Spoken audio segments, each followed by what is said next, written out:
ಹೊನ್ಕೆರೆ ನಂಜುಂಡೇಗೌಡ್ರೆ, ಈಗ ತಮಿಳುನಾಡಿನಲ್ಲಿ ಅತಂತ್ರ ವಿಧಾನಸಭೆ ರಚನೆ ಆಗಿರೋದ್ರಿಂದ ಇಂಟ್ರೆಸ್ಟ್ ಆ ಕಡೆಗೇನೆ ಹೆಚ್ಚಿದೆ. ಯಾರ್ ಜೊತೆಗೂಡ್ತಾರೆ ಅಂತ ಕಾಂಗ್ರೆಸ್ ಇಂದ ಬೆಂಬಲ ಕೇಳಿದ್ರು 5 ಮಂದಿ ಶಾಸಕರು ಮತ್ತು ಕಾಂಗ್ರೆಸ್ ಹೈಕಮಾಂಡ್ ಷರತ್ತುಬದ್ಧ ಬೆಂಬಲವನ್ನ ಅವರಿಗೆ ಕೊಟ್ಟಾಗಿದೆ. ಇರೋ 118 ಒಂದು ಕ್ಷೇತ್ರ ಹೋಗುತ್ತೆ ಅಂತಂದ್ರೆ 117, ಸ್ಪೀಕರ್ 107, ಸ್ಪೀಕರ್ 1 ಸ್ಥಾನ ಅಂತಂದ್ರೆ 106, 12 ಸ್ಥಾನ ಬೇಕಾಗತ್ತೆ, 5 ಸ್ಥಾನ ಸಿಕ್ಕಾಗಿದೆ. ಈಗ ಲೆಕ್ಕಾಚಾರ ನಡೀತಾ ಸಿಪಿಐಎಂ ಬರ್ತಾರಾ ಅಥವಾ ಉಳಿದ ಚಿಕ್ಕ ಪುಟ್ಟ ಪಕ್ಷಗಳು ಅವ್ರ ಜೊತೆಗೆ ನಿಲ್ತಾರ ಅನ್ನೋದು. ಈ ಲೆಕ್ಕಾಚಾರಗಳ ಬಗ್ಗೆ ಅವರು ಮುಖ್ಯಮಂತ್ರಿಯಾಗಿ ಪ್ರಮಾಣ ವಚನ ಸ್ವೀಕಾರ ಮಾಡಬಹುದು, ಆದ್ರೆ ಬಹುಮತ ಸಾಬೀತಿಗೆ ಸಂಖ್ಯೆಗಳ ಕಡಿಮೆ ಬೀಳತ್ತೆ. ಇದನ್ನ ಹೇಗೆ ನಿಭಾಯಿಸ್ತಾರೆ ಅಂತ ಅನ್ಸುತ್ತೆ? ತಮ್ಮ ವಿಶ್ಲೇಷಣೆ ಏನು ಇದ್ರ ಬಗ್ಗೆ? ಅಲ್ಲ, ಈಗ ಕಾಂಗ್ರೆಸ್ನವರಂತೂ ಓಪನ್ ಆಗಿ ಹೇಳಿದಾರೆ, ನಾವು ಸಪೋರ್ಟ್ ಮಾಡ್ತೀವಿ ಟಿವಿಕೆಗೆ ಅಂತ. ಅದೇನು ಪ್ರಶ್ನೆನೇ ಇಲ್ಲ. ಕಾಂಗ್ರೆಸ್ ಕೂಡ ಸಪೋರ್ಟ್ ಮಾಡೋದ್ರ ಬಗ್ಗೆ ಅದು ರಾಜಕೀಯದಲ್ಲಿ ನೈತಿಕತೆ ಪ್ರಶ್ನೆ ಬಂದಾಗ ಕಾಂಗ್ರೆಸ್ನವ್ರು ಅದೆಂಗ್ ಸಪೋರ್ಟ್ ಮಾಡ್ತಾರೆ ಗೊತ್ತಿಲ್ಲ. ಯಾಕೆಂದ್ರೆ ಅವರು ಡಿಎಂಕೆ ಜೊತೆ ಎಲೆಕ್ಷನ್ ಕಂಟೆಸ್ಟ್ ಮಾಡಿದವರು, ಡಿಎಂಕೆ ಜೊತೆ ಸೀಟ್ ಹೊಂದಾಣಿಕೆ ಮಾಡ್ಕೊಂಡವ್ರು. ಅದ್ರ ಜೊತೆಗೆ ಟಿವಿಕೆ ವಿರುದ್ಧವಾಗಿ ಹಲೋ ಕೇಳಿಸ್ತಾ ಇದೆಯಾ? ಕೇಳಿಸ್ತಾ ಇದೆ. ಈ ಪ್ರಶ್ನೆಗೆ ಕಾರ್ತಿ ಚಿದಂಬರಂ ಉತ್ತರ ಕೊಟ್ಟಿದ್ದಾರೆ. ಅಂದ್ರೆ ನಮ್ಮ ಇಂಟ್ರೆಸ್ಟ್ ಏನಿದೆ ಅದಕ್ಕೆ ನಮಗೆ ಯಾವುದೇ ರೀತಿ ತೊಂದರೆ ಆಗೋದಿಲ್ಲ. ಯಾಕೆಂದ್ರೆ ನಾವು ಕೇರಳದಲ್ಲಿ ನಾವು ಯಾರ ವಿರುದ್ಧ ಕಂಟೆಸ್ಟ್ ಮಾಡ್ತಿದೀವಿ ಅಂತಂದ್ರೆ ಸಿಪಿಐ ಮತ್ತು ಸಿಪಿಐ ವಿರುದ್ಧವೇ ಕಂಟೆಸ್ಟ್ ಮಾಡ್ತಿದೀವಿ. ನ್ಯಾಷನಲ್ ಲೆವೆಲ್ ಅಲ್ಲಿ ಬಂದ್ರೆ ನಾವು ಒಕ್ಕವಾಗಿ ಒಂದು ಕಣ್ತೀವಿ, ಅದ್ರಲ್ಲಿ ನಮಗೆ ಸಮಸ್ಯೆ ಆಗೋದಿಲ್ಲ. ನ್ಯಾಷನಲ್ ಇಂಟ್ರೆಸ್ಟ್ ಅಂತ ಬಂದ್ರೆ ಅದು ಬೇರೆನೆ ಆಗುತ್ತೆ, ಸ್ಟೇಟ್ ಬೇರೆ ಆಗುತ್ತೆ ಅನ್ನೋದು ಅವರು ಮಾತಾಗಿತ್ತು. ಅದಕ್ಕೇನು ತೊಂದರೆ ಆಗೋದಿಲ್ಲ ಅಂತ. ಅಲ್ಲ, ಇದನ್ನ ಅನುಕೂಲ ಸಿಂಧುವಾದ ಅಂತ ಹೇಳ್ಬೋದು, ಅವಕಾಶವಾದಿ ರಾಜಕಾರಣ ಅಂತಾನು ಕರಿಬಹುದು ನಾವು. ಯಾಕೆಂದ್ರೆ ಡಿಎಂಕೆ ಜೊತೆ ಸೇರಿ ಟಿವಿಕೆ ವಿರುದ್ಧವನ್ನು ಕೂಡ ಇವರು ಕ್ಯಾಂಡಿಡೇಟ್ ಗಳು ನಿಲ್ಸಿದ್ರು, ಕಂಟೆಸ್ಟ್ ಮಾಡಿದ್ರು, ಹೌದಲ್ವಾ? ಹಾಗೆ ಇವರು ಹೇಗೆ ನಾಳೆ ಡಿಎಂಕೆ ಕೈ ಬಿಟ್ಟು ಇವರು ಟಿವಿಕೆ ಜೊತೆಗೆ ಹೋದ್ರೆ ಏನ್ ಮೆಸೇಜ್ ಕಳಿಸುತ್ತೆ? ಇಂಡಿಯಾ ಒಕ್ಕೂಟದ ಬಗ್ಗೆ ನಿನ್ನೆ ಮಮತಾ ತ್ರಿವೇದಿ ಮಾತಾಡಿದಾರೆ, ಇಂಡಿಯಾ ಬ್ಲಾಕ್ ಬಗ್ಗೆ. ಇಂಡಿಯಾ ಬ್ಲಾಕ್ ಇಂಟ್ಯಾಕ್ಟ್ ಆಗಿದೆ ಅಂತ. ಈಗ ಡಿಎಂಕೆನ ಡಂಪ್ ಮಾಡಿ ಇವರು ಟಿವಿಕೆಗೆ ಹೋದ್ರೆ ಏನು ಮೆಸೇಜ್ ಹೋಗುತ್ತೆ? ಅದು ಬೇರೆ ಪಕ್ಷಗಳು ಏನು ಭಾವಿಸ್ತಾರೆ ಇವ್ರ ಬಗ್ಗೆ? ಅವಕಾಶವಾದಕ್ಕಾಗಿ ಹಂಗಿಲ್ಲ ಹಿಂಗಿಲ್ಲ, ನಾವು ಅಲ್ಲಿ ಸಿಪಿಐ ಜೊತೆ ಕಂಟೆಸ್ಟ್ ಮಾಡಿದ್ವಿ, ಸಿಪಿಎಂ ಜೊತೆ ಕಂಟೆಸ್ಟ್ ಮಾಡಿದ್ವಿ, ಇದಕ್ಕೂ ಅದಕ್ಕೆ ಸಂಬಂಧ ಇಲ್ಲ ಅಂತ ಹೇಳ್ಬೋದು. ಆದ್ರೆ ಸರಿಯಾದ ಕ್ರಮ ಅಲ್ಲ. ಅಟ್ ದಿ ಸೇಮ್ ಟೈಮ್ ನೀವ್ ಹೇಳ್ದಂಗೆ ಈಗ ನೋಡಿ, ಎಡಿಎಂಕೆ ಅಲ್ಲಿ ಒಂದು ಗ್ರೂಪ್ ಈಗಾಗಲೇ ಅವ್ರನ್ನ ಸಪೋರ್ಟ್ ಮಾಡಕ್ಕೆ ರೆಡಿ ಆಗಿದೆ. ಯಾಕೆಂದ್ರೆ ಕಾಂಗ್ರೆಸ್ ಬ್ಯಾಕ್ ಡೋರ್ ಇಂದ ಅಧಿಕಾರ ಹಿಡಿಯೋದನ್ನ ತಪ್ಪಿಸ್ಬೇಕು ಅಂತ ಬಿಜೆಪಿ ಒಳಗಡೆ ಕೂಡ ಪ್ರಯತ್ನ ನಡೀತಾ ಇದೆ. ಯಾಕೆಂದ್ರೆ ಹೇಗಾದ್ರೂ ಮಾಡಿ ಕಾಂಗ್ರೆಸ್ ಅನ್ನು ಪ್ರಿವೆಂಟ್ ಮಾಡ್ಬೇಕು ಅನ್ನೋದು ಬಿಜೆಪಿಯ ಉದ್ದೇಶ. ಹಾಗಾಗಿ ಎಡಿಎಂಕೆ ಟಿವಿಕೆ ಜೊತೆ ಕೈ ಜೋಡಿಸೋದಕ್ಕೆ ಒಂದ್ ಸಣ್ಣ ಪ್ರಯತ್ನಗಳು ಕೂಡ ಬಿಜೆಪಿ ಕಡೆಯಿಂದ ನಡೀತಾ ಇದೆ. ಅದನ್ನ ನೋಡ್ತಾ ಇದೀವಿ ನಾವು.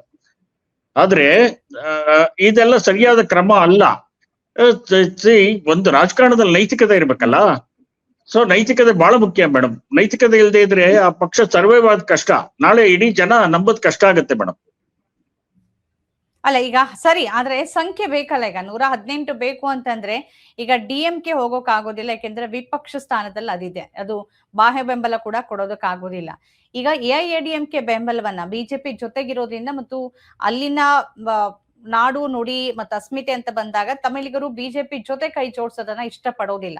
ಅದ ಮೊದ್ಲಿಂದಲೂ ವಿಜಯ್ ಅವರು ಗಮನಿಸ್ಕೊಂಡ್ ಬಂದಿರೋದ್ರಿಂದ ಈ ಹಂತದಲ್ಲಿ ಅವರು ಎಐಎಡಿಎಂಕೆ ಜೊತೆ ಮೈತ್ರಿ ಮಾಡ್ಕೊಂಡ್ರೆ ಪಕ್ಷ ಮತ್ತು ಪಕ್ಷದ ವರ್ಚಸ್ಸಿನ ಮೇಲೆ ಅದು ಪರಿಣಾಮವನ್ನ ಬೀರತ್ತೆ. ಹಾಗಾಗಿ ಅವ್ರು ಬೇರೆ ಆಯ್ಕೆ ಕಡೆಗೆ ಗಮನ ಹರಿಸ್ತಿದ್ದಾರೆ ಅಂತ ಅನ್ಸುತ್ತೆ. ಅಲ್ಲ ನೋಡಿ, ಈಗ ವಾಜಪೇಯಿ ಅವರು ಪ್ರಧಾನ ಮಂತ್ರಿ ಆದಾಗ ಲೆಫ್ಟ್ ಪಾರ್ಟಿ ಔಟ್ಸೈಡ್ ಸಪೋರ್ಟ್ ಮಾಡಿದ್ರು ಒಂದ್ಸರಿ, ಗೊತ್ತಿದೆ ನಿಮ್ಗೆ ಅನ್ಸುತ್ತೆ. ನಾನು ಅನ್ಕೊಂಡಿದ್ದೀನಿ ನಿಮ್ಗೆ ಗೊತ್ತಿದೆ ಅಂತ. ರಾಜಕೀಯದಲ್ಲಿ ಏನ್ ಬೇಕಾದ್ರೂ ಆಗ್ಬೋದು. ತಮಿಳು ಅಸ್ಮಿತೆ ಪ್ರಶ್ನೆ ಇದೆ, ತಮಿಳು ಸಂಸ್ಕೃತಿ ಪ್ರಶ್ನೆ ಇದೆ, ತಮಿಳು ಭಾಷೆ ಪ್ರಶ್ನೆ ಇದೆ. ಹಿಂದಿ ಏರಿಕೆ ಬಗ್ಗೆ ಬಂದಾಗ ಅಥವಾ ಹೊರಗಿನ ಒಂದು ಪ್ರಬಲ ಸಂಸ್ಕೃತಿಯನ್ನ ತಮಿಳು ಸಂಸ್ಕೃತಿ ಮೇಲೆ ಏರೋದಕ್ಕೆ ಬಂದಾಗ ಅವ್ರು ವಿರೋಧ ಮಾಡಿದ್ದಾರೆ. ಅದೇ ಆಧಾರದ ಮೇಲೆ ಡಿಎಂಕೆ ಇದುವರೆಗೆ ಗೆದ್ಕೊಂಡ್ ಬರ್ತಾ ಇತ್ತು. ಒಂದ್ಸರಿ ಡಿಎಂಕೆ, ಒಂದ್ಸರಿ ಎಡಿಎಂಕೆ ಗೆದ್ಕೊಂಡ್ ಬರ್ತಿತ್ತು. ಈ ಸಲ ಈಗ ಆಡಳಿತ ವಿರೋಧಿ ನಮ್ಮ ಋಷಿಕೇಶ್ ಬಹದ್ದೂರ್ ದೇಸಾಯಿ ಹೇಳ್ದಂಗೆ ಆಡಳಿತ ವಿರೋಧಿ ಅಲೆ ಡಿಎಂಕೆ ಕಟ್ಟಾಕಿತ್ತನೋ ಅಥವಾ ಸೋಲಿಗೆ ಕಾರಣ ಆಗಿರ್ಬೋದು. ಆದ್ರೆ ಇದರಲ್ಲಿ ಈಗ ನಾಳೆ ಏನ್ ಬೇಕಾದ್ರೂ ಆಗ್ಬೋದು. ಎಡಿಎಂಕೆ ಕೂಡ ಹೊಡ್ಕೊಂಡು ಹೊರಗಡೆ ಬರ್ಬೋದು. ಅಧಿಕಾರ ಅಂತ ಅಲ್ಟಿಮೇಟ್ ಅಲ್ಲ, ಅಧಿಕಾರಕ್ಕೋಸ್ಕರ ಏನ್ ಬೇಕಾದ್ರೂ ಆಗ್ಬೋದು. ಸಿಪಿಐ ಸಿಪಿಎಂ ಕೂಡ ಹೊರಗಡೆಯಿಂದ ಸಪೋರ್ಟ್ ಮಾಡ್ಬೋದು. ಬೇರೆ ಪಕ್ಷಗಳು ಕೂಡ ಎಡಿಎಂಕೆ ಕೂಡ ಒಂದು ಗ್ರೂಪ್ ಹೊರಗಡೆ ಬರ್ಬೋದು. ಹಾಗಿದ್ದಾಗ ಒಂದ್ಸರಿ ಸರ್ಕಾರ ರಚನೆ ಆದ್ರೆ ಕಷ್ಟ ಏನಲ್ಲ. ಆಮೇಲೆ ಇನ್ನೊಂದೇನಿದೆ ಅಂದ್ರೆ, ಕೆಲವ್ರನ್ನ ಪಕ್ಷಕ್ಕೆ ತಗೊಂಡು ರಿಸೈನ್ ಮಾಡಿಸ್ಬಿಟ್ಟು ಕರ್ನಾಟಕದಲ್ಲಿ ಬಿಜೆಪಿ ಸರ್ಕಾರ ಮಾಡಿದ ರೀತಿ ಈ ಒಳಗಡೆ ಕರ್ಕೊಂಡು ರಿಸೈನ್ ಮಾಡಿಸಿ ಮತ್ತೆ ಕಂಟೆಸ್ಟ್ ಮಾಡಿಸುವಂತ ಒಂದು ಇದು ಕೂಡ ಮಾಡಬಹುದು. ಆತನೂ ಸಾಧ್ಯತೆ ಇದೆ. ನೋಡ್ಬೇಕು ಏನಾಗುತ್ತೆ ಅಂತ ನೋಡ್ಬೇಕು. It is too early. ನಾಳೆ ನಾಡಿದ್ರೊಳಗೆ ಒಂದು ಸ್ಪಷ್ಟ ಚಿತ್ರಣ ಸಿಗ್ಬೋದು. ಆದ್ರೆ ಹೇಗೆ ಇದನ್ನ ನಿಭಾಯಿಸ್ತಾರೆ ಅಂತೇಳಿ ಈಗ ನೋಡಿ, ಬಹದ್ದೂರ್ ದೇಸಾಯಿ ಚೆನ್ನಾಗಿ ಹೇಳಿದ್ರು. ಅವರು ವಿಜಯ್ಗೆ ಒಂದು ಸೈದ್ಧಾಂತಿಕ ಸ್ಪಷ್ಟತೆ ಇಲ್ಲ. ಅವರು ಜನಪ್ರಿಯತೆ ಅಲೆಯಲ್ಲಿ ತೇಲ್ ಬಂದಿದ್ದಾರೆ, ಜನಪ್ರಿಯತೆ ಅಲೆಯಲ್ಲಿ ಗೆದ್ದು ಬಂದಿದ್ದಾರೆ. ಆಮೇಲೆ ಅವ್ರಿಗೆ ದ್ರಾವಿಡ ಸಿದ್ಧಾಂತದ ಬಗ್ಗೆ ಅಂತ ಏನು ನಾಲೆಡ್ಜ್ ಇದ್ದಂಗೆ ಇಲ್ಲ. ಅವ್ರು ಹೇಳ್ದಂಗೆ ಸಿನಿಮಾ ಸ್ಟೈಲ್ ಅಲ್ಲೇ ಬಂದಿದ್ದಾರೆ. ಅದೆಷ್ಟು ವರ್ಷ ಇರ್ತಾರೋ, 5 ವರ್ಷಕ್ಕೆ ಹೋಗ್ತಾರೋ ಅಥವಾ ಏನ್ ಮಾಡ್ತಾರೋ ಗೊತ್ತಿಲ್ಲ. ಆದ್ರೆ ಹಿಂದೆ ಇಡೀ ತಮಿಳ್ ರಾಜಕಾರಣ ರೌಂಡ್ ಹೊಡೆದಿದ್ದೆ, ಹೊಡೆದಿದ್ದೆ, ಗಿರ್ಕಿ ಹೊಡೆದಿದ್ದೆ ಈ ಸಿನಿಮಾ ಹೀರೋಗಳ ಸುತ್ತ, ಮತ್ತೆ ಸಿನಿಮಾ ರಂಗದಲ್ಲಿ ತೊಡಗಿಕೊಂಡಿರುವಂತ ವ್ಯಕ್ತಿಗಳ ಸುತ್ತ. ಹಂಗಾಗಿ ಈ MGRಗೆ ಮತ್ತೆ ಕರುಣಾನಿಧಿ ಅವ್ರಿಗೆ ಅಣ್ಣಾದೊರೈ ಜೊತೆಗಿನ ಸಂಪರ್ಕ ಇತ್ತು, ಪೆರಿಯಾರ್ ಜೊತೆಗೆ ಸಂಪರ್ಕ ಇತ್ತು, ಅವ್ರಿಗೆಲ್ಲ ಸೈದ್ಧಾಂತಿಕ ಸ್ಪಷ್ಟತೆ ಇತ್ತು. ಆದ್ರೆ ಜಯಲಲಿತಾ ಅವರು ಕೂಡ MGR ಜೊತೆ ಪಳಗಿದ್ರು. ಅವ್ರಿಗೆ ಗೊತ್ತಿತ್ತು ಆಡಳಿತ ನಡೆಸೋದು ಹೇಗೆ ಅಂತ. ವಿಜಯ್ಗೆ ಕಷ್ಟ ಆಗ್ಬೋದು. ಏನಾದ್ರೂ ಒಳ್ಳೆ ಅಡ್ವೈಸರ್ಸ್ ಗಳನ್ನ ಇಟ್ಕೊಂಡ್ರೆ, ಈಗ ನೋಡಿ ಮಮತಾ ಬ್ಯಾನರ್ಜಿ, ಅಮಿತ್ ಮಿತ್ರಾ ಇದ್ರು, ಫಾರ್ಮರ್ ಫೈನಾನ್ಸ್ ಮಿನಿಸ್ಟರ್. ಇದುವರೆಗೂ ಅವ್ರಿಗೆ ಫೈನಾನ್ಸ್ ಅಡ್ವೈಸರ್ ಆಗಿದ್ರು, ಎಕನಾಮಿಕ್ ಅಡ್ವೈಸರ್ ಆಗಿದ್ರು. ಹಾಗೆ ತಮಿಳ್ನಾಡಲ್ಲಿ ತ್ಯಾಗರಾಜನ್ ಇದ್ರು ಇವ್ರಿಗೆ ಸ್ಟಾಲಿನ್ಗೆ. ಈ ತರ ತಮ್ಮ ಸುತ್ತ ಒಳ್ಳೆಯವ್ರನ್ನ ಇಟ್ಕೊಂಡು, ದಕ್ಷ ಅಧಿಕಾರಿಗಳನ್ನ ಇಟ್ಕೊಂಡು ಸರ್ಕಾರ ಕೊಟ್ರೆ ಪರವಾಗಿಲ್ಲ. ಏನ್ ಮಾಡ್ತಾರೆ ಅಂತ ನೋಡ್ಬೇಕು ಮೇಡಮ್. ಆದ್ರೆ ವಿಜಯ್ ವಿಚಾರದಲ್ಲಿ ಅಷ್ಟು ಹಗುರವಾಗಿ ನೋಡೋಕ್ಕಾಗತ್ತಾ? ಒಂದ್ ಅವಧಿಗೆ ಇರ್ತಾರಾ ಇಲ್ವಾ ಅಂತ? ಯಾಕೆಂದ್ರೆ ಈ ಚುನಾವಣಾ ಫಲಿತಾಂಶ ಬರೋ ತನಕ ವಿಜಯ್ ಮತ್ತು TVK ಅಷ್ಟು ಗಂಭೀರವಾಗಿ ಕೆಲವರನ್ನ ಹೊರತುಪಡಿಸಿ ಯಾರು ತಗೊಂಡಿರ್ಲಿಲ್ಲ. ಸಿನಿಮಾ ಸ್ಟೈಲ್ ಅಲ್ಲಿ ಬರ್ತಾರೆ, ಒಂದ್ 10-15 ಸ್ಥಾನ ತಗೋಬಹುದು ಅಂತಾನೆ ಇತ್ತು. ಆದ್ರೆ ನಿರೀಕ್ಷೆಗೂ ಮೀರಿ ಜನ ಅವರನ್ನ ಬರೀ ಏನ್ ಯುವಜನತೆ ಬೆಂಬಲಿಸಿಲ್ಲ. ಈ ಮಟ್ಟಿಗಿನ ವೋಟ್ ಶೇರ್ ಮತ್ತು 35% ವೋಟ್ ಶೇರ್ ತಗೊಂಡಿದ್ದಾರೆ. 108 ಸ್ಥಾನ ಅಂತಂದ್ರೆ ಅದ್ ಸಣ್ಣದೇನಲ್ಲ. ಮೊದಲ ಚುನಾವಣೆಯಲ್ಲೇ ಎಲ್ಲರನ್ನ ಪ್ರಭಾವಿಸೋದು ಇವತ್ತಿನ ಒಂದು ಕಾಲಘಟ್ಟದಲ್ಲಿ, ಡಿಜಿಟಲ್ ಯುಗದಲ್ಲಿ ಅಷ್ಟು ಸುಲಭ ಅಲ್ಲ. MGR, ಅಣ್ಣಾದೊರೈ ಸಂದರ್ಭ ಅಂತೂ ಇದಲ್ವೇ ಅಲ್ಲ. ಹಾಗಾಗಿ ಸ್ವಲ್ಪ ಹಗುರವಾಗಿ ತಗೊಂಡ್ರ? ಇದಕ್ಕಾಗಿ ಸಿದ್ಧತೆಯನ್ನ ವಿಜಯ್ ಬಹಳ ಹಿಂದೆನೆ ನಡೆಸಿದ್ರ, ಯಾರ ಗಮನಕ್ಕೂ ಬಾರದಂತೆ? ಕಳೆದ ಲೋಕಸಭೆ ಚುನಾವಣೆ ಸಂದರ್ಭ ಅನ್ಸುತ್ತೆ, ಅವ್ರು ಸೈಕಲ್ ಇಂದ ಪೆಟ್ರೋಲ್ ಬೆಲೆ ಜಾಸ್ತಿ ಆಗಿತ್ತು. ಆ ಸಂದರ್ಭದಲ್ಲಿ ಸೈಕಲ್ ಅಲ್ಲಿ ಹೋಗಿದ್ರು. ಅವರು ಸೈಕಲ್ ಅಲ್ಲಿ ಹೋಗಿ ತಮ್ಮ ವೋಟ್ ಚಲಾಯಿಸಿ ಬಂದ್ರು. ಅಂದ್ರೆ ಈ ತರದ್ ಒಂದೊಂದನ್ನ ನಾನು ರಾಜಕೀಯಕ್ಕೆ ಬರೋದಕ್ಕೆ ಸಿದ್ಧವಾಗಿದ್ದೀನಿ ಅಂತ ಸೂಚನೆಯನ್ನ ಹಿಂದಿಂದನೇ ಕೊಡ್ತಾನೆ ಬಂದ್ರು. ಅದನ್ನ ಅರ್ಥ ಮಾಡ್ಕೊಳ್ಳೋದ್ರಲ್ಲಿ ಬೇರೆಯವ್ರು ಎಡವುದ್ರ? ಸಿದ್ಧತೆ ಅವರಲ್ಲಿ ಇತ್ತು, ಆದ್ರೆ ಅದನ್ನ ಗುರ್ತಿಸೋದ್ರಲ್ಲಿ ತಪ್ಪಾಯ್ತಾ? ಏನ್ ಅನ್ಸುತ್ತೆ ಇದ್ರ ಬಗ್ಗೆ? ಏನ್ ಅನ್ಸುತ್ತೆ ನೋಡಿ, ನೀವು 1967 ನಂತರ ತಮಿಳ್ನಾಡು ರಾಜಕಾರಣವನ್ನು ನೋಡಿದ್ರೆ ಅದು ಸಿನಿಮಾದವ್ರ ಕೈಯಲ್ಲೇ ಇದೆ. ತಮಿಳ್ನಾಡು ರಾಜಕಾರಣ ಇಲ್ಲ ಕರುಣಾನಿಧಿ ಕಡೆ ಇತ್ತು, ಇಲ್ಲ ಕೈಲಿತ್ತು, ಇಲ್ಲ ಜಯಲಲಿತಾ ಕೈಲಿತ್ತು. 5 ವರ್ಷ ಅವರು, 5 ವರ್ಷ ಇವರು. 2011ರಿಂದ 2021ಗೆ JDMK ಸರ್ಕಾರ ಇತ್ತು. ಈ ಸರಿ 2021ರಲ್ಲಿ ಸ್ಟಾಲಿನ್ ಸರ್ಕಾರ ಬಂತು, DMK ಸರ್ಕಾರ ಬಂತು. ಆದ್ರೆ ಇವರು ವಿಜಯ್ ಇದಾರಲ್ಲ, ವಿಜಯ್ ಯಾವುದೇ ಆಲೋಚನೆ ಮಾಡದೆ ಕಾರ್ಯಕ್ರಮಗಳನ್ನು ಕೊಟ್ಟಿದ್ದಾರೆ, ಭರವಸೆಗಳನ್ನು ಕೊಟ್ಟಿದ್ದಾರೆ. ನೋಡಿ, ಮದುವೆ ಆಗೋ ಹೆಣ್ಮಕ್ಳಿಗೆ 8 ಗ್ರಾಮ್ ಚಿನ್ನ ಕೊಡ್ತೀವಿ ಅಂತ ಹೇಳಿದ್ದಾರೆ. ಆಮೇಲೆ ಮದುವೆಗೆ ನೆರವು ಕೊಡ್ತೀವಿ ಅಂತ ಹೇಳಿದ್ದಾರೆ. ಆಮೇಲೆ ವರ್ಷಕ್ಕೆ 6 ಸಿಲಿಂಡರ್ ಕೊಡ್ತೀವಿ ಅಂತ ಹೇಳಿದ್ದಾರೆ. ಕರ್ನಾಟಕ ಸರ್ಕಾರ 5 ಗ್ಯಾರಂಟಿಗಳನ್ನ ಕೊಟ್ಟು ಆರ್ಥಿಕ ಮುಗ್ಗಟ್ಟಿಗೆ ಸಿಕ್ಕೊಂಡು ಒದ್ದಾಡ್ತಾ ಇದೆ. ಇದಕ್ಕೆಲ್ಲ ಹೇಗ್ ಹೊಂದಿಸ್ತಾರೆ ಅವರು? ಸೈಕಲ್ ಹೋಗಿರ್ಬೋದು, ಎಲ್ಲದ್ರಲ್ಲೂ ಹೋಗಿರ್ಬೋದು. ಅವೆಲ್ಲ ಸಿನಿಮಾ ಸ್ಟಂಟ್ ಕಡೆ, ಅವೆಲ್ಲ ಸಿನಿಮಾ ಸ್ಟಂಟ್, ಆಚೆಗೆ ಏನಿಲ್ಲ. ಆದ್ರೆ ಒಂದು ಸರ್ಕಾರ ಇಷ್ಟು 8 ಗ್ರಾಮ್ ಚಿನ್ನ ಅಂದ್ರೆ ಎಷ್ಟಾಗುತ್ತೆ ಮೇಡಮ್? ಇವತ್ತು ಎಷ್ಟು ಜನಕ್ಕೆ ಅಂತ ಕೊಡ್ತಾರೆ? ಮದುವೆಗೆ ಹೆಲ್ಪ್ ಮಾಡ್ತೀವಿ ಅಂದ್ರೆ ಎಷ್ಟು ಬೇಕು? ಹೆಣ್ಮಕ್ಳಿಗೆ 2,500 ರೂಪಾಯಿ ಕೊಡ್ತೀವಿ ಅಂದ್ರೆ ಎಷ್ಟು ಬೇಕು? ಎಲ್ಲಿ ಹೊಂದಿಸ್ತಾರೆ? ಬಹುಶಃ 1.5 ಲಕ್ಷ ಕೋಟಿ ರೂಪಾಯಿ ಬೇಕು ಒಂದು ಈ ಕಾರ್ಯಕ್ರಮ ಕೊಡೋದಕ್ಕೆ. ಅಂದಾಜು ಹೇಗ್ ಮಾಡ್ತಾರೆ ಇವ್ರು? ಈಗ ಬರೀ ಏನು ವಿಜಯ್ ಪ್ರಣಾಳಿಕೆಯಲ್ಲಿ ಮಾತ್ರ ಅದಿಲ್ವಲ್ಲ ಹೊನ್ಕೆರೆ ನಂಜುಂಡೇಗೌಡ್ರೆ. DMK ಪ್ರಣಾಳಿಕೆಯಲ್ಲೂ ಚಿನ್ನ ಮತ್ತು ಈ ರೇಷ್ಮೆ ಸೀರೆಯನ್ನ ಹೊರತುಪಡಿಸಿ ಉಳಿದಂತ ಬಹುತೇಕ ಈ ಗ್ಯಾರಂಟಿ ಯೋಜನೆಗಳು ಎಲ್ಲಾ ಪಾರ್ಟಿಯಲ್ಲಿದೆ. ಈಗ ಹಂಗ್ ನೋಡಿದ್ರೆ ಬಂಗಾಳದಲ್ಲಿ ಬಿಜೆಪಿ ಪ್ರತಿ ಮಹಿಳೆ ಖಾತೆಗೆ 3,000 ಅಂತ ಹೇಳಿದ್ದಾರೆ. 7 ಪೇ ಕಮಿಷನ್ 45 ದಿನದೊಳಗೆ ತರ್ತೀವಿ ಅಂತ ಹೇಳಿದ್ದಾರೆ. ಬಾಕಿ ವೇತನ 45 ದಿನ ಅಂತ ಹೇಳಿದ್ದಾರೆ. ನಿರುದ್ಯೋಗ ಭತ್ಯೆ ಹೇಳಿದ್ದಾರೆ. ಇವ್ರಿಗಿಂತ ಜಾಸ್ತಿ ಕೊಟ್ಟಿದ್ದಾರೆ. ನೋಡೋಣ ಎಷ್ಟು ಮಟ್ಟಿಗೆ ಕೊಡ್ತಾರಂತೆ. ಯಾಕಂದ್ರೆ ಬಿಹಾರದಲ್ಲಿ 10,000 ರೂಪಾಯಿ ಕೊಟ್ಟಿದ್ದು ಏನಾಯ್ತು? ಬಿಹಾರದಲ್ಲಿ ಅನಂತರ ಕೊಟ್ರ ಒಂದ್ಸರಿ 10,000 ರೂಪಾಯಿ ಖಾತೆಗಳಿಗೆ ಹಾಕಿದ್ರು. ಆಮೇಲೆ ಹಾಕಿದಾರ ಅಂತ ಯಾರು ಗೊತ್ತಿದೆ? ಇಲ್ಲ, ಹಾಕಿಲ್ಲ. ನೋಡ್ಬೇಕು ಎಷ್ಟರ ಮಟ್ಟಿಗೆ ಇವೆಲ್ಲ ಭರವಸೆಗಳನ್ನ ಈಡೇರಿಸ್ತಾರೆ ಅಂತ. ಅದ್ರ ಮೇಲೆ ಜನಗಳು ಇವ್ರನ್ನ ಎಷ್ಟು ನಂಬಬೇಕು, ಎಷ್ಟು ಬಿಡ್ಬೇಕು ಅನ್ನೋದನ್ನ ತೀರ್ಮಾನ ಮಾಡ್ತಾರೆ.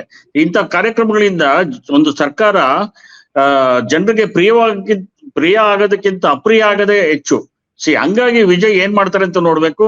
ಕಾಂಗ್ರೆಸ್ ಅಂತೂ ಬೆಂಬಲ ಕೊಟ್ಟಾಗಿದೆ. ಇನ್ನು ಉಳಿದ ಬೆಂಬಲವನ್ನ ಸಿಪಿಎಂ ಕೊಡ್ತಾರ, ಹೊರಗಡೆಯಿಂದ ಕೊಡ್ತಾರ, ಔಟ್ಸೈಡ್ ಸಪೋರ್ಟ್ ಕೊಡ್ತಾರ, ಅಥವಾ ಇವ್ರನ್ನ ಏನಾದ್ರು ADMK ಇದನ್ನ ಬ್ರೇಕ್ ಮಾಡ್ತಾರ, ಇದೆಲ್ಲವೂ ಪ್ರಶ್ನೆ ಇದೆ, ನೋಡ್ಬೇಕು. ಇನ್ನು 10 ಜನರ ತಗೊಳ್ಳೋದು ಅಷ್ಟು ಸುಲಭ ಇಲ್ಲ. 10-12 ಜನರನ್ನ ಹೊರಗಡೆಯಿಂದ ಕರ್ಕೊಂಬರೋದು ಸುಲಭ ಅಲ್ಲ. ಅವ್ರಿಗೂ ಕೂಡ ಏನಾದ್ರು ಸರ್ಕಾರದಲ್ಲಿ ಮಂತ್ರಿ ಮಾಡ್ತೀವಿ, ಕ್ಯಾಬಿನೆಟ್ ದರ್ಜೆನೋ ಸ್ಟೇಟ್ ದರ್ಜೆನೋ ಕೊಡ್ತೀವಿ, ನಿಮ್ಗೆ ಮಂತ್ರಿ ಸ್ಥಾನ ಕೊಟ್ಟು ಅಂತ ಕೊಡ್ಬೋದು, ಕರ್ಕೊಂಬರ್ಬೋದು. ನೋಡೋಣ ಏನಾಗುತ್ತೆ ಅಂತ, ಗೊತ್ತಿಲ್ಲ, ಗ್ಯಾರಂಟಿ ಗೊತ್ತಿಲ್ಲ ಏನಾಗುತ್ತೆ ಅಂತ. ಬಟ್ ಈಗ ವಿಜಯ್ ಅಧಿಕ ಸೀಟ್ ತಗೊಂಡಿದ್ರಿಂದ ಸರ್ಕಾರ ರಚನೆ ಮಾಡ್ಬೋದು, ಅದೇನ್ ತೊಡಕಾಗಲ್ಲ. ಬಟ್ ಮುಂದಕ್ಕೆ ಏನಾಗುತ್ತೆ ಅನ್ನೋದು ಪ್ರಶ್ನೆ. ಎಷ್ಟು ದಿವಸ ಉಳಿಯುತ್ತೆ, ಹೇಗೆ ಮಾಡ್ತಾರೆ ಅನ್ನೋದು ಪ್ರಶ್ನೆ. ಸರಿ ಸರಿ. ಹಾ, ಇಷ್ಟು ಮಾಡಿದವರು ಆ ಸಿದ್ಧತೆ ಮಾಡ್ಕೋಬಹುದು ವಿಜಯ್ ಅಂತ ಅನ್ಸುತ್ತೆ. ನಾವೀಗ ಕಾಂಗ್ರೆಸ್ ಬಗ್ಗೆ ಮಾತಾಡೋದಾದ್ರೆ, ಅಲ್ಲೀಗ ಆಡಳಿತ ಪಕ್ಷದ ಜೊತೆಗೆ ಹೋಗಿ ಸರ್ಕಾರ ರಚನೆ ಮಾಡಿ ಒಂದ್ ಸಚಿವ ಸ್ಥಾನವನ್ನ ಪಡ್ಕೊಂಡ್ರೆ, ಈ ದಕ್ಷಿಣದ ರಾಜ್ಯಗಳಲ್ಲಿ ತೆಲಂಗಾಣ, ತಮಿಳುನಾಡು, ಕರ್ನಾಟಕ, ಕೇರಳ ಇಷ್ಟು ಕಡೆಯಲ್ಲಿ ಕಾಂಗ್ರೆಸ್ ಅಧಿಕಾರದಲ್ಲಿ ಇದ್ದ ಹಾಗಾಗತ್ತೆ. ಇದು ಆ ಪಕ್ಷಕ್ಕೆ ರಾಷ್ಟ್ರೀಯ ಮಟ್ಟದಲ್ಲಿ ಯಾವ ರೀತಿಯ ಬೂಸ್ಟ್ ಕೊಡ್ಬೋದು ಮತ್ತು ದಕ್ಷಿಣದಲ್ಲಿ ಹೋರಾಟಕ್ಕೆ ಇದು ಹೆಚ್ಚಿನ ಶಕ್ತಿಯನ್ನ ತುಂಬುತ್ತಾ? ಇದ್ರ ಬಗ್ಗೆ ಏನ್ ಅನ್ಸುತ್ತೆ ತಮ್ಗೆ?